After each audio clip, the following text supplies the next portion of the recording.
আসসালামু আলাইকুম। Stock market right click YouTube চ্যানেলে আপনাদের স্বাগতম। আসলে প্রতিদিন যেভাবে বাজার পড়ছে তাতে আসলে কি বলবো, বলার কিছু নাই। তারপরও বলতে হয়, আপনারা অপেক্ষায় থাকেন, ভিডিও করতে হয়, করি। দেখেন, গতকালকে 272 কোটি টাকা মেবি টার্ন ওভার ছিল, আজকে সেটা কমে 264 কোটি টাকা। গতকালকে 81টা কোম্পানি পজিটিভ ছিল, আজকে 59টা কোম্পানি পজিটিভ। তার মানে এই যে বাজার পড়ছে তার কারণ কি? কারণটা যদি আমরা বলি, গতকালকে আপনাদের বলছিলাম আমি যে লিজিং কোম্পানিগুলির যে একটা 44টা না কয়টা লিজিং কোম্পানির একটা সার্কুলার আসছে যে তাদেরকে বন্ধ করে দিবে। সেই একটা কারণ, সেই হিসাবে যদি আমরা লিজিং কোম্পানিগুলি আমরা দেখি, আজকে লিজিং কোম্পানিগুলির অবস্থান কি চলেন একটু দেখে আসি।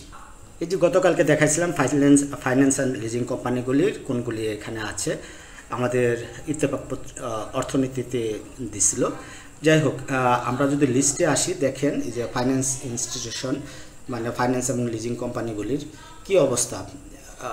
বামে হোল্টেড একটা দুইটা উত্তরা ফাইন্যান্স হয়, এগুলি প্রচুর পরিমাণ পড়ছে। তার মানে এইটা একটা বড় একটা এফেক্ট করছে, ঠিক আছে।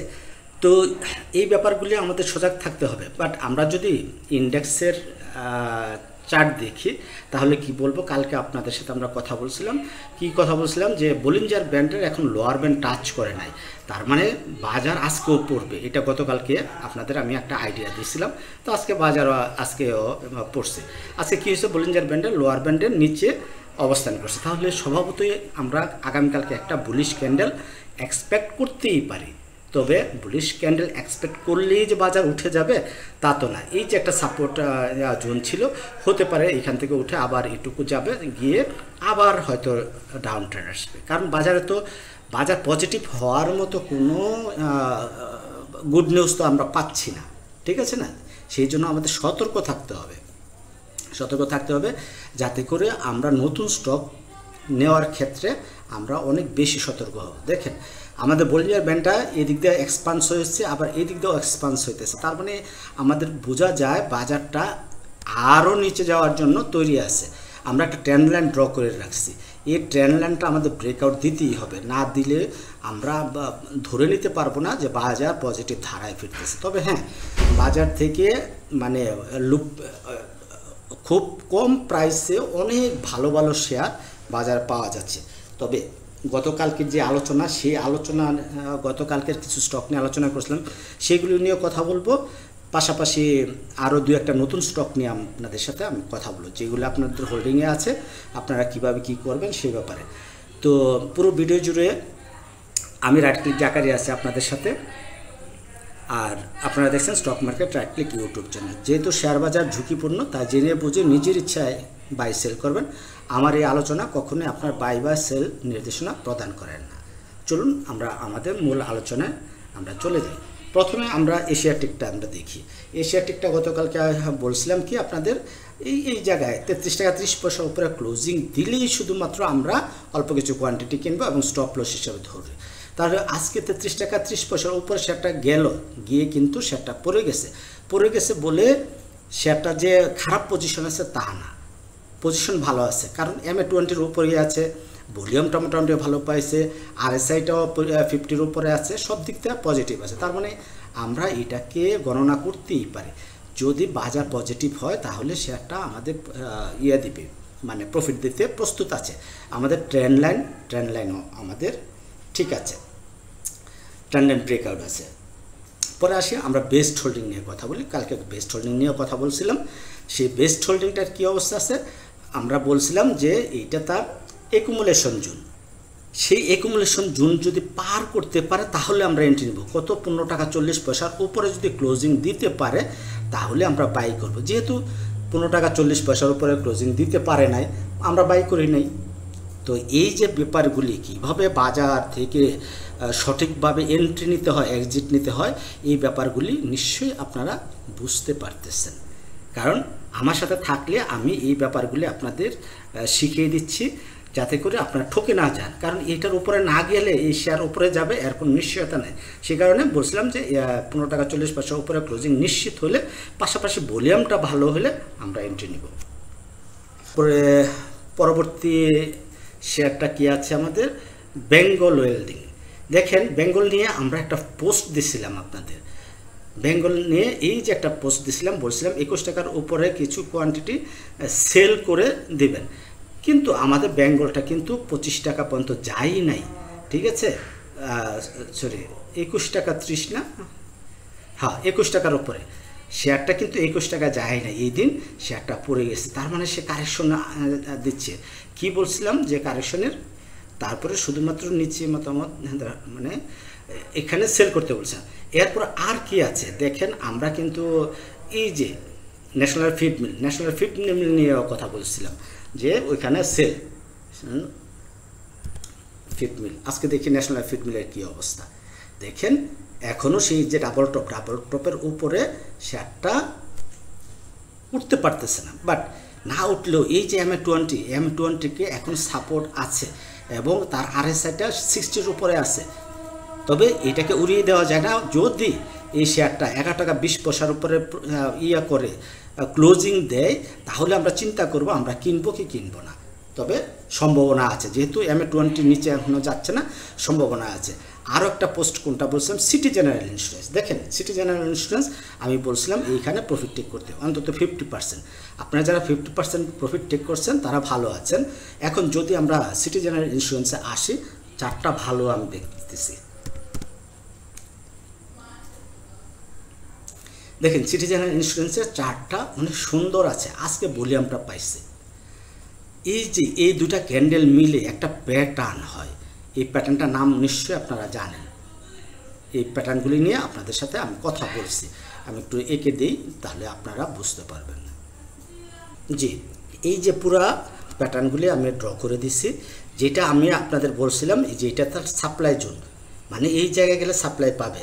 তারপরে এই যে কী করলো, একটা প্যাটার্ন করলো, প্যাটার্ন করে সে কিন্তু এখানে শেয়ার কিন্তু ছাড়তেছে। তাহলে এখন আমি যদি ডিস্ট্রিবিউশন জোনটা আমি আপনাদের দেখাই, এইটা হতে পারে তার ডিস্ট্রিবিউশন জোন, এর মধ্যেই সে ডিস্ট্রিবিউশন করে শেয়ারটা পড়ে যাবে। যদি এর মধ্যে থাকে শেয়ারটা আপনারা ধরে রাখবেন, তাহলে ট্রেলিং স্টপ লস হলো 38 টাকা 60 পয়সা, এর নিচে ক্লোজ দিলে আপনারা শেয়ার একটা হাতে রাখবেন না। তবে এই যে ভলিউম এবং RSI বলে শেয়ারটা উপরের দিকে যেতে প্রস্তুত, এমন হতে পারে উপরে এখানে গিয়ে সে একটা শুটিং স্টার ক্যান্ডেল করে দেবে। শুটিং স্টার ক্যান্ডেল এই 45 টাকার দিকে গিয়ে একটা শুটিং স্টার ক্যান্ডেল দিয়ে তারপরে সে কারেকশনটা করবে, এরকম হতে পারে। তাহলে এই ব্যাপারে একটু সতর্ক থাকবেন, সজাগ থাকবেন। গতকালকে IFIC ব্যাংকের কথা বলছিলাম যে 70 পয়সা, 5 টাকা 70-80-তে অল্প কিছু নিতে, বাট আজকে দেখেন ভলিউম একবারে ছোট, কিন্তু 5 টাকা 60 পয়সা পর্যন্ত শেয়ারটা নামছে। এবং শর্ত ছিল কি যে 5 টাকা 70 পয়সা বা 80 পয়সা যারা কিনবেন, ম্যাচুরির দিনে যদি লস থাকে 10 পয়সা লস থাকলেও শেয়ার মেরে দিবেন। তাহলে আশা করি আপনারা এই ব্যাপারটা মনে আসছে। আর মিডল্যান্ড ব্যাংক নিয়ে কথা বলছিলাম, মিডল্যান্ড ব্যাংক সেল সেটআপের কথা বলছিলাম। দেখেন এইটাও তার এই যে তার ডিস্ট্রিবিউশন জোন 27 টাকা 30 থেকে 28 টাকা 50, এবং RSI বলে এই শেয়ারটা আর বাড়তে পারবে না, হতে পারে বেড়ে যেতে পারে। যদি আমরা 28 টাকা 50 পয়সার উপরে ক্লোজিং দেয়, ভলিউমটা অনেক ভালো পাই, তখন আমরা নতুন করে বাই করব। আপাতত এইটা আমরা কখনোই বাই করব না। কেন করব না? দেখেন এটাকে আমরা ডাবল টপ আমরা কাউন্ট করব। এই ডাবল টপ করছে, তার মানে শেয়ারটা নিচে চলে আসার সম্ভাবনা। এবং আমি মোটামুটিভাবে আমি যতটুকু অ্যানালাইসিস জানি আমি বলতে পারি এটা আপনাদের কারেকশনে আসতে হবে। তাহলে আপনারা জানলেন কোন কোন শেয়ারগুলির ব্যাপারে আজকে সতর্ক থাকতে হবে এবং কোন কোন শেয়ারে এন্ট্রি নেওয়া যায়, কি কি ক্রাইটেরিয়া মেনটেন করে কোন কোন রুলসগুলি মেনে এন্ট্রি নিতে পারেন, কোনগুলি হোল্ডিং করতে পারেন, কোনগুলি সাপ্লাই জোনে আছে, কোনগুলি ডিমান্ড জোনে আছে, এই ব্যাপারগুলি জানলেন। আসেন আমরা নতুন দু একটা স্টক আমরা দেখি। নাভানা সিএনজি, এর আগে আমরা কথা বলছিলাম নাভানা সিএনজি নিয়ে। নাভানা সিএনজির পজিশনটা কি, আসেন আমরা দেখি।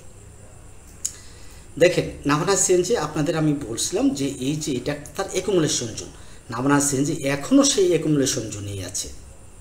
আপনারা ভিডিও দেখবেন, দেখেন অ্যাকুমুলেশন জোনে আছে, এইখান থেকে আছে, এখানে উঠছে, আবার পড়ছে, আবার উঠছে। আমি বলছিলাম যে একটা ব্রেকআউট সে দিতে পারে, এই ক্যান্ডেলের দিনে মেবি আপনাদের ভিডিও দিচ্ছিলাম। যেখানে সে ব্রেকআউট দিতে পারে, ব্রেকআউট দিয়ে যদি রিটেস্ট করে এখানে এসে আবার উঠে তখন আমরা এন্ট্রি নেব। আর যেহেতু আমরা তখন এটা ব্রেকআউট দিতে পারে না, শেয়ারটা MA20 নিচে নেমে আসছে, তার মানে এই যে গতকালকের এই ক্যান্ডেলটা, এই ক্যান্ডেল এই তিনটা ক্যান্ডেল মিলে এটাকে বলে মর্নিং স্টার ক্যান্ডেল। তার মানে আমরা যদি এটাকে মর্নিং স্টার হিসেবে আমরা ধরি, এঁকে দিই, যে তাহলে আপনাদের জন্য পুরো চিত্রটা ড্র করে ফেললাম, অ্যানালাইসিস। তার মানে এটা হলো আমাদের মর্নিং স্টার। তাহলে মর্নিং স্টার প্যাটার্ন অনুযায়ী যদি আমরা এন্ট্রি নিই, অবশ্যই শেয়ারটা 19 টাকা 40 পয়সার উপরে ক্লোজিং আপনার নিশ্চিত হতে হবে। আর 19 টাকা 40 পয়সার উপরে ক্লোজিং নিশ্চিত হলে যদি আমরা এন্ট্রি নিই, আমরা স্টপ লস নেব এখানে 18 টাকায়।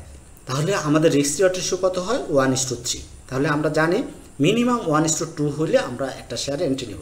তাহলে আমরা আমাদের সেই রিস্ক রিওয়ার্ড রেশিওটা আছে। তাহলে আমরা স্টপ প্রায়োরিটি আমরা দিব আমরা নাবানা সিএনজিতে। আরও একটা শেয়ার নিয়ে আপনাদের সাথে কথা বলছিলাম, লিব্রা ইনফো। আমরা মেবি লিব্রা ইনফো এই ক্যান্ডেলের এই দিকে আমরা কথা বলছিলাম, বা এইটাতে এই ক্যান্ডেলে কথা বলছিলাম। লিব্রা ইনফো নিয়ে ওই 14 মে আমরা কথা বলছিলাম যে লিব্রা ইনফো যদি এইখানে ব্রেকআউট দিতে পারে, এই ক্যান্ডেলের নাম মনে হয় এইদিকে কোথাও, বা এই ক্যান্ডেলে যদি এই যে 808 টাকার উপরে ক্লোজিং দিতে পারে, তারপরেও আমরা এন্ট্রি নিব না। কারণ এখান থেকে ব্রেকআউট দিয়ে এইখানে সে সাপ্লাই পাবে, এটা তার সাপ্লাই জোন। এইখানে পেয়ে যখন কারেকশন করে রিটেস্ট করে এই লেভেলে আসবে 375-76 কত 377 টাকা আমরা ধরছিলাম। এই লেভেলে আসলে 377 না 370, হ্যাঁ 770 টাকা এন্ট্রি নেব। আর আমরা স্টপ লস নেব কোথায়? 737। তাহলে যদি আমরা এই ক্যান্ডেলে এন্ট্রি নিয়ে থাকি 770 টাকায়, আমাদের স্টপ লস হিট হয় না। যদি আমরা কেউ এন্ট্রি নিয়ে না থাকি, তাহলে আমরা এই যে কত 780 টাকা আপাতত নতুন করে আমি এটা ড্র করে দিছি 780 টাকা। এটা আমার আজকে ড্র করা, আমি এটাও মুছে দিই আপাতত। এই নতুন এন্ট্রি হলো 780 টাকা। এই 780 টাকার উপরে যদি ক্লোজিং করতে পারে, তখনই আমরা এই শেয়ারটাতে এন্ট্রি নেব। আর এন্ট্রি নিলে আমাদের রিস্ক রিওয়ার্ড রেশিও অনুযায়ী আমরা স্টপ লস নেব এই সুইংটা নিলে আমাদের প্রফিট টার্গেট এইটা যে হয়, এইখানে সে আর বাধা পাবে না। কারণ সে এইখান থেকে এসে এইখানে বাধা না পাওয়ার সম্ভাবনা বেশি। তারপরেও আমাদের রিস্ক হয়ে যায়। অ্যাকচুয়ালি আমাদের প্রফিট টেকিংটা হবে এই জায়গায়। তাহলে আমরা এই জোনটাকে স্কিপ করে আমরা এই জোনটাকে আমরা করবো। তার মানে 1:4 নিয়ার অ্যাবাউট এই যে 1:4 রিস্ক রিওয়ার্ড রেশিও হিসেবে আমরা এই যে লিব্রা ইনফো এইটাকেও আমরা নজর রাখতে পারি। আপনারা এখনও যারা আমার ফেসবুক পেজে জয়েন হন নাই, তারা এইখান থেকে আমার এই ইউটিউব চ্যানেল থেকে মোর অপশনে ক্লিক করবেন। মোরে ক্লিক করার পরে আপনারা এই যে আমার ফেসবুক পেজ পাবেন, টেলিগ্রাম চ্যানেল পাবেন, ফেসবুক প্রোফাইল পাবেন। আপনারা এই তিনটাতে জয়েন করে নেবেন। তাহলে দেখা গেলো যে 1-to-1 অনেক কনভারসেশন হয়। ওখান থেকে আপনারা আমার হোয়াটসঅ্যাপ পাবলিক গ্রুপে জয়েন করতে পারবেন। তাহলে দেখা যায় ট্রেড আওয়ারেও অনেক কথাবার্তা আপনাদের সাথে হবে, মানে আপনাদের টাচে আমি থাকতে পারবো।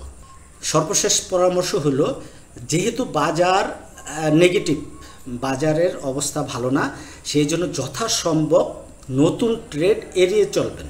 ডাটা স্পিন আজকে ডাটা স্পিন ভালো হয়েছে, কিন্তু নতুন ট্রেড এড়ায় চলবেন। যেইগুলো আমাদের পুরানো আছে এবং পুরানো যেইগুলো আমাদের হোল্ডিং আছে, ওর মধ্যে থেকে আমি যে শেয়ারগুলি নিয়ে আপনাদের সাথে কথা বলতেছি, সেই শেয়ারগুলিতে যদি অ্যাভারেজ করা সম্ভব হয় অ্যাভারেজ করবেন, আর নতুন ট্রেড নেওয়াটা আপাতত বাদ রাখবেন। এই ছিল আজকের মোটামুটি আলোচনা। ভালো থাকবেন সবাই। আল্লাহ হাফেজ। আসসালামু আলাইকুম।